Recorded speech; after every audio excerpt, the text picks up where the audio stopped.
సామాజిక అస్త్రం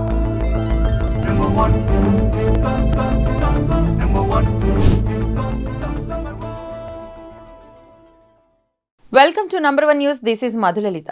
అంతరించిపోతున్న జానపద కళలు అయిన బుర్రకథలు, హరికథలు, వీధి నాటకాలు, గిరిజన నృత్యాలు, తోలుబొమ్మలాటలు వంటి తెలుగు సాంస్కృతిక కళలకు తిరిగి జీవం పోసేందుకు కృషి చేస్తానని రాష్ట్ర జానపద కళలు సృజనాత్మకత అకాడమీ చైర్మన్ వంపూరు గంగులయ్య అన్నారు.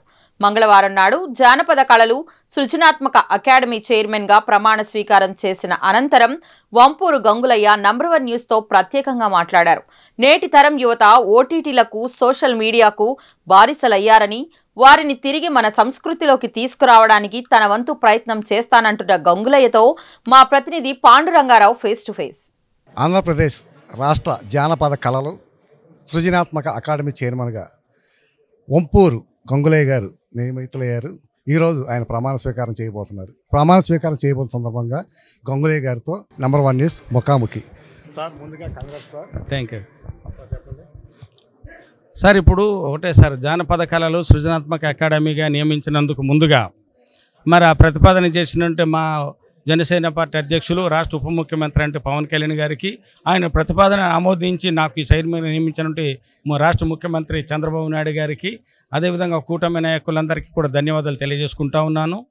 ఏదైతే అనాదిగా వస్తున్నటువంటి సాంప్రదాయాలు, అనాదిగా వస్తున్నటువంటి మన కళలు అంతరించిపోతుండే పరిస్థితి ఉందో వాటిని పరిరక్షించడానికి కావాల్సిన ఒక ఆలోచన విధానంతో ఖచ్చితంగా మేము ముందు నడుస్తాము. అందులో ఎటువంటి సందేహం లేదు. ఈరోజు మన సాంప్రదాయాలు, కట్టుబాట్లు, ఆచార వ్యవహారాలు, మనకుండే కళలన్నీ కూడా అంతరించుకుపోతున్న విషయం మీ అందరికీ తెలుసు. మన పిల్లలకే కొన్ని విషయాలు మనకు తెలియదు. బుడబుడు కళ్ళంటిది కావచ్చు, అనేక రకాల, అంటే ఒకటి రెండని కాదు, అంటే చెబుతూ పోతే చాలా విషయాలు చెప్పాలి.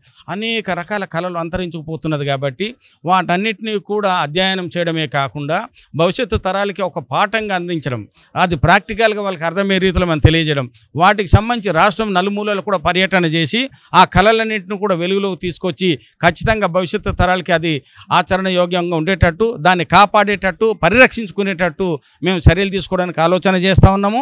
దీనికి ఎటువంటి అనుమానాలు, అరమరిక లేదనే విషయం అయితే తెలియజేస్తూ ఉన్నాను. దాదాపు ఒక 10 సంవత్సరాల క్రితం వరకు ముఖ్యంగా పల్లెటూరులో హరికథలు, బుర్రకథలు, తోలుబొమ్మలాటలు అనేవి. ఇప్పుడు టెలివిజన్ సంస్కృతి పెరిగిపోవడం, ముఖ్యంగా సోషల్ మీడియా వల్ల ఇప్పుడు జనరేషన్ ఈ జనరేషన్కి అసలు తోలుబొమ్మలాట అంటే ఏంటి, హరికథ అంటే కూడా తెలియని పరిస్థితి ఏర్పడింది. ఇప్పుడు మీరు ఆ అకాడమీ చైర్మన్ అయిన తర్వాత భావితర బోర్డులకి మీరు ఎలా వాటి గురించి పరిచయం చేయబోతున్నారు? ఖచ్చితంగా అండి, అదేనే అంటున్నాను. ఇప్పుడు అంతరించుకుపోతున్నట్టు జానపదాలు కావచ్చు, బుర్ర కథలు కావచ్చు, హరికథలు కావచ్చు, తోలుబొమ్మల గురించి అయితే అసలు తోలుబొమ్మలు ఇలా ఉంటుందా అనే విషయం కూడా తెలియని పరిస్థితి ఏర్పడింది సమాజంలో. కాబట్టి అటువంటిది ఏ ప్రాంతాల్లో ఉన్నదో ఉన్నటువంటి కళాకారులను గుర్తించి వాళ్ళ ద్వారా దాన్ని విస్తరించి ముందుకు తీసుకువెళ్ళడానికి వాళ్ళకి కావాల్సిన అన్ని రకాల సహకారం అందిస్తాం మేము. వాళ్ళకి కావాల్సిన అవసరాలన్నీ, ఏదైతే వాళ్ళకి కావాలి, ఇన్స్ట్రుమెంట్లు అంటే అవసరం ఉందా, ఆర్థికపరమైన సహకారం అవసరం ఉందా, లేదంటే ఆ కుటుంబాన్ని ఏ రకంగా మనం కాపాడుకోగలిగితే ఆ కళల్ని రక్షించబడుతుందనే దాని మీద ఆలోచన చేసి దానికి తగ్గట్టుగానే మా యొక్క కార్యాచరణ ఉంటుంది. కాబట్టి ఖచ్చితంగా మేము ఆదర్శవంతమైనటువంటి చాలా ట్రాన్స్పరెంట్తో కూడుకున్న విధానాలతో మేము ముందుకు వెళ్తాము. గడిచిన 5 సంవత్సరాల కాలంలో ఈ వ్యవస్థను పూర్తిగా వైసీపీ ప్రభుత్వం అయితే చంపేసింది. ఒక రూపాయి ఆదాయం లేనటువంటి పరిస్థితి ఉన్నది. ఇప్పటికీ కూడా అనేక రకాల ఈరోజు అంటే సంస్థ ఆర్థికంగా లోటుబాట్లు ఉన్నటువంటి విషయానికి మూల కారణం వైసీపీ ప్రభుత్వం. రాష్ట్ర ఆర్థిక వ్యవస్థనే నాశనం చేసింది వైసీపీ ప్రభుత్వం. ఈ కళల్ని కాపాడడం వాళ్ళకి అంత అవసరమైతే కాదు, కానీ మన సంస్కృతిని, మన సమాజాన్ని, మన జాతిని, మన తెలుగు గౌరవాన్ని కాపాడుకోవడం కోసమైనా దీని మీద ఆలోచన చేయాల్సిన బాధ్యత ఉన్నది. కాబట్టి మేము ఆ దిశగానే ముందుకు వెళ్తామని అయితే తెలియజేస్తున్నాం సార్.